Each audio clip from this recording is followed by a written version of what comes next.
بسم اللہ الرحمن الرحیم۔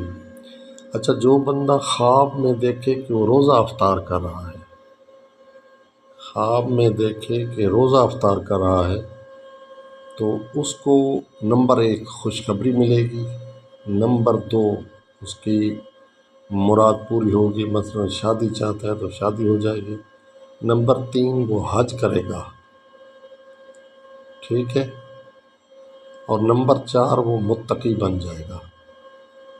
یہ دیکھیں، یہ 4 خوشخبریاں اس کو ایک ہی خواب میں مل جائیں گی۔ جو بندہ خواب میں دیکھتا ہے کہ وہ روزہ افطار کر رہا ہے تو اس کا یہ ہے کہ اس کو خوشخبری ملے گی، کوئی نہ کوئی خوشخبری مل سکتی ہے۔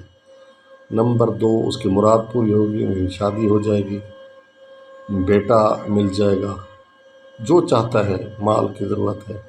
نمبر 3 وہ حج کر لے گا، حاجی بنے گا، اور نمبر 4 یہ ہے کہ وہ متقی بن جائے گا، کیونکہ تقوی جو ہے وہ روزے کا مقصد تقوی حاصل کرنا ہے، روزے کا مقصد تقوی ہے، ٹھیک ہے۔ تو یہ 4 خوشخبریاں ملیں گی جو خواب میں دیکھتا ہے کہ میں روزہ افطار کر رہا ہوں۔